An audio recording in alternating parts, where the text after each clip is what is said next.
A la mayoría de programadores no les gusta hacer entrevistas, y es algo totalmente normal. Pero llega un punto en tu carrera en el que vas a necesitarlo, ya sea al principio, cuando necesitas esa primera oportunidad laboral, o si no, en el momento en el que estés ya cansado de tu proyecto, donde sí o sí vas a tener que pasar por ahí. Entonces, si estás en una de estas situaciones, tienes dos caminos. Uno es seguir formándote y otro es lanzarte a hacer entrevistas ya. En este vídeo te voy a comentar qué va a ocurrir si sigues en el camino del aprendizaje continuo, que seguramente es donde estés, y cómo hacer para transicionar a lanzarte a hacer entrevistas ya. Así que vamos a empezar. Porque lo que va a ocurrir si sigues formándote continuamente es que vas a caer en un aprendizaje infinito. Es decir, siempre vas a buscarla o vas a tener la excusa de no, es que necesito aprender más de esta tecnología o necesito saber más de esto. Y va a llegar un punto en el que por más que sigas aprendiendo, nunca va a ser suficiente. Entonces tienes que intentar cortar eso de raíz.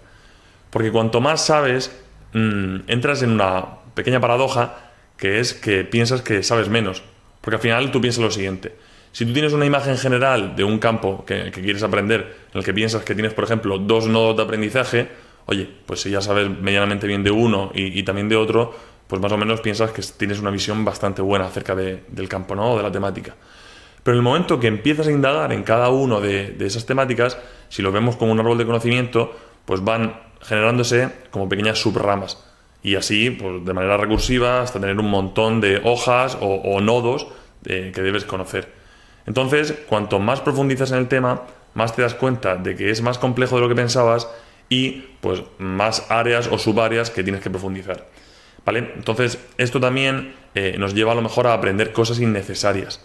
Porque si nos da por aprender de forma continua, oye, pues a lo mejor estamos entrando demasiado en profundidad y realmente no es tan necesario como nosotros nos pensamos de cara a hacer entrevistas y conseguir un mejor empleo.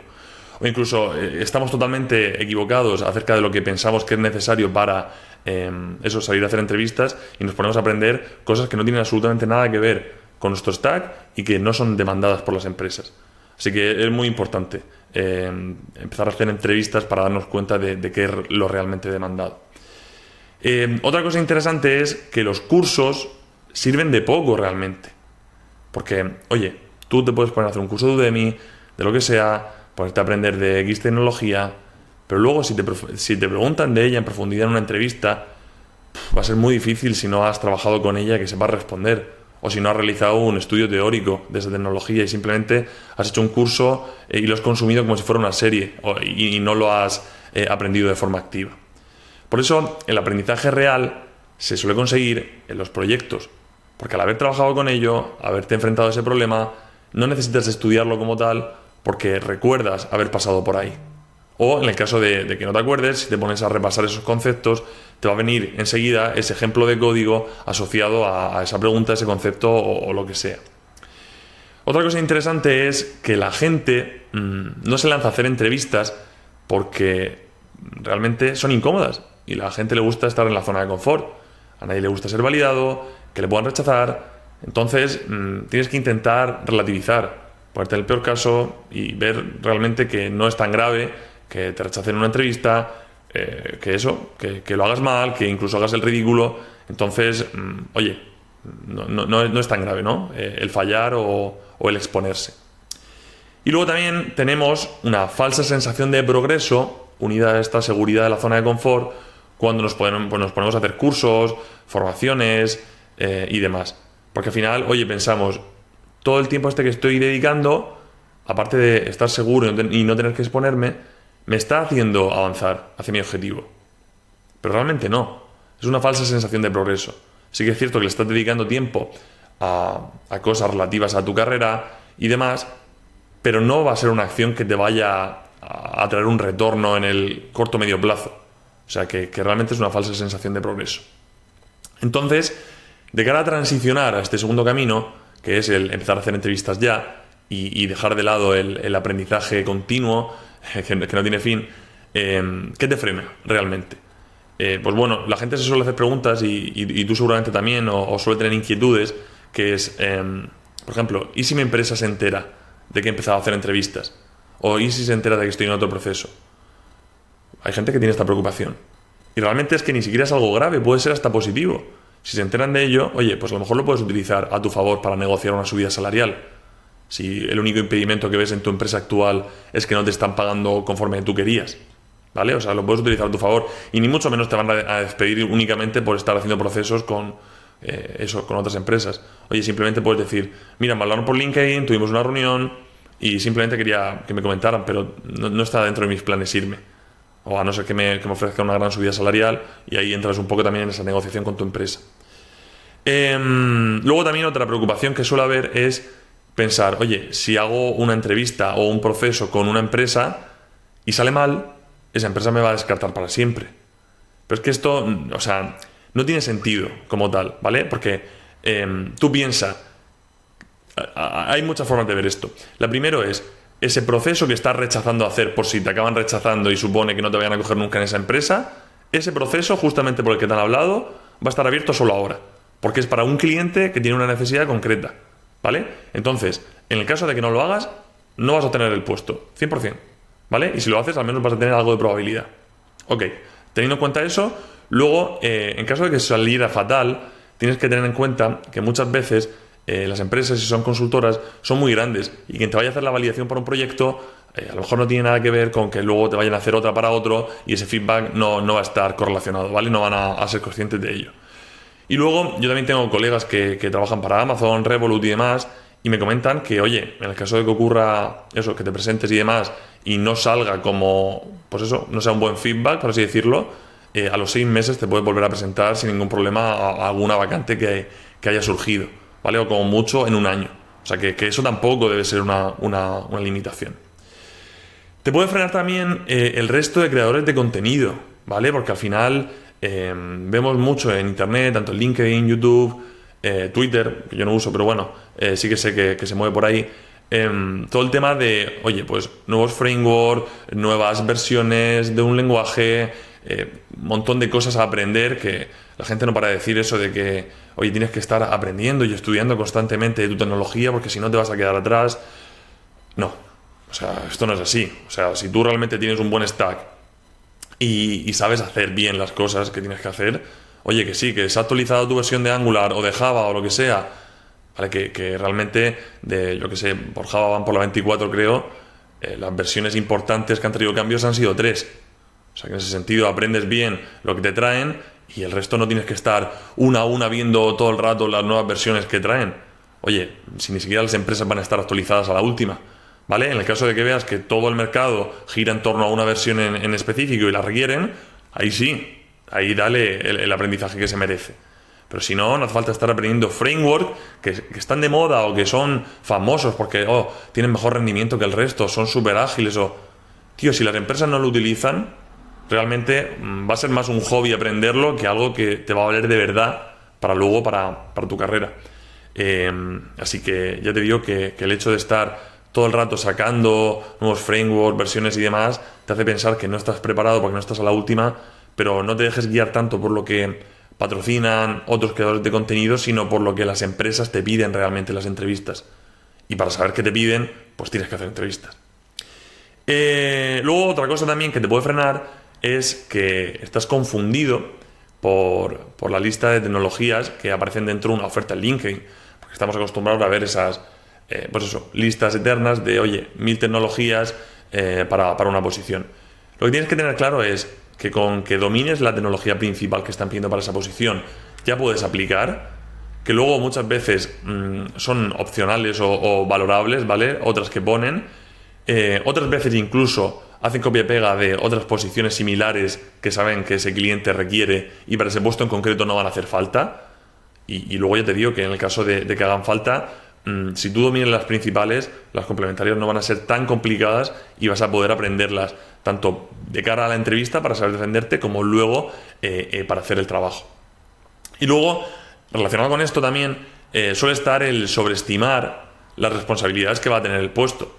Yo hablo con muchos programadores y muchos de mis alumnos me dicen, sobre todo antes de empezar a trabajar con nosotros, nos dicen eso, oye, vale, yo quiero ganar más dinero, pero no quiero pasarme todo el día trabajando, ¿vale? O sea, porque piensan que si están yo que sé cobrando 25, 30 y van a empezar a cobrar 45, 50 mil, que van a tener que ser como mínimo arquitectos, jefes de equipo, que van a tener que hacer jornadas de 10-12 horas. O sea, se piensan de verdad que como están pagando mucho más de lo que cobran ellos ahora, pues que las responsabilidades... Tiene sentido el pensamiento realmente, porque si por hacer un trabajo normal te están pagando X y ahora te prometen o te ofrecen en otras empresas el doble, pues piensas que las responsabilidades que vas a tener son el doble. Pero ni mucho menos. Si es que las empresas que mejor pagan son las que menos exigen. Obviamente quieren gente autónoma que sepa hacer su trabajo y que entregue software de calidad, pero no te van a exigir, pues eso, grandes cosas, grandes responsabilidades y demás.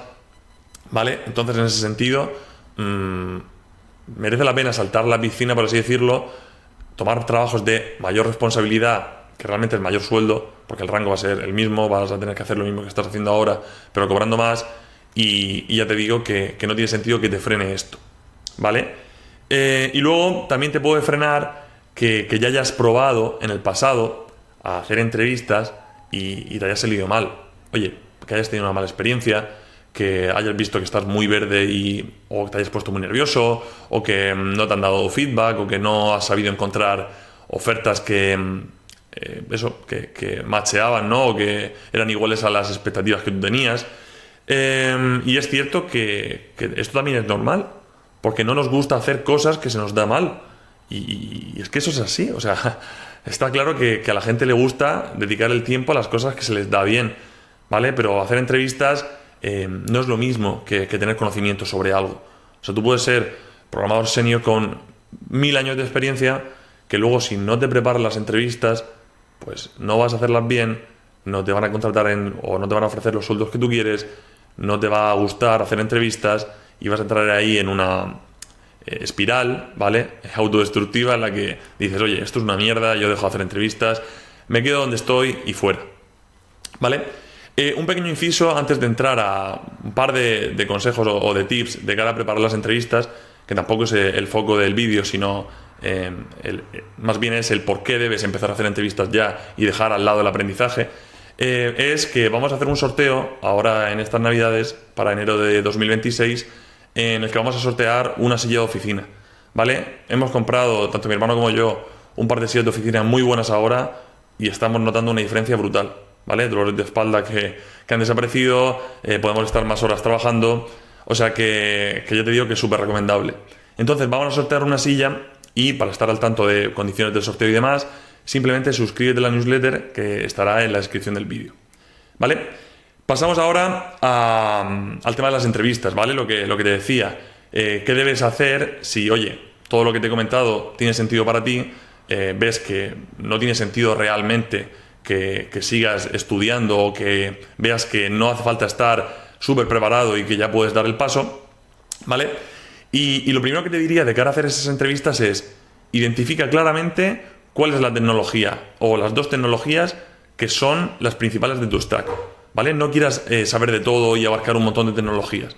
Simplemente, ya te digo, caso Java, Java Spring, pues eso, caso Angular, pues tener claro Angular, RxJS, NGRX, React con Redux, en el caso de que te sepas un poco de back con Node. O sea, tener claro exactamente qué quiere la empresa de tu perfil y no ponerte no, yo sé Java, PHP, C++, .NET. No, eso es un error gravísimo, ¿vale? Porque no vas a ser un perfil demandado, entonces. Así que identifica claramente cuáles son las tecnologías principales, que como mucho serán dos, y métele caña al estudio teórico, ¿vale? Empieza pues a intentar profundizar un poquillo más en la teoría y conforme vayas haciendo entrevistas vas a ver cuáles son las preguntas típicas que suelen hacer, ¿vale? Así que estudia, primero preguntando a ChatGPT, oye, pues dime cuáles son las preguntas frecuentes de entrevista, mira en blogs y demás, ve estudiando sobre eso y ya una vez te lances a hacer entrevistas, ahí sí, pues puedes ir apuntando todas las preguntas que te van haciendo para seguir estudiando sobre eso, porque te vas a dar cuenta de que la gran mayoría de preguntas que hacen pues son todas la misma, ¿vale? Y ya te digo que esa primera entrevista, si consigues lanzarte y tener la valentía de hacerlo, te va a servir para que sea un golpe de realidad, para un poco de tanteo y que veas tú realmente dónde estás, ¿vale? Así que ya te digo que te recomiendo que lo hagas porque en el peor de los casos, oye, te vas a dar cuenta de qué es lo realmente demandado en el mercado y te va a ahorrar pues mucho tiempo estudiando algo que no te merezca la pena realmente, ¿vale? Así que aunque no tengas ni idea y pases un mal trago en la entrevista, al menos vas a sacar el saber, la info de saber, oye, ¿a qué tengo que dedicarle mi foco para estudiar? Oye, ¿qué preguntas me han hecho? ¿En qué debería enfocarme? ¿Vale? O sea, eso es súper útil y, o sea, va a ser mucho más rentable para ti pasar ese mal trago y sacar esa información que posponerlo, mantenerte en la zona de confort y decir, no, prefiero no hacer entrevistas, me pongo a estudiar por mi cuenta, dedicar semanas, meses o gente que incluso años, y cuando luego salgas a hacer entrevistas te des cuenta que todo lo que te has preparado y que has aprendido no valía para nada, ¿vale? O valía para poco. Y por último te diría eso, que al final esto es un proceso de prueba-error. Entonces, simplemente con hacer volumen de entrevistas, ¿vale? No tener la percepción esa de, no, es que, lo que te decía, si quemo esta oportunidad con esta empresa no me van a volver a llamar. No tengas esa mentalidad de escasez. Simplemente tú sal y empieza a hacer entrevistas y empieza a hacer prueba-error. Empieza a mejorar, empieza a apuntar lo que te preguntan. Estudia sobre ello. Y estoy seguro que si haces eso y empiezas a hacer más volumen, verás cómo vas a mejorar un montón y de la primera a la 10ª entrevista, pues eso, vas a tener muchísimo más claro qué es lo que preguntan, cómo expresarte, vas a mejorar y realmente, pues ya te digo que en cuestión de muy pocas entrevistas, 5 o 10, la diferencia va a ser brutal. Así que mucho ánimo con ello y hacer entrevistas.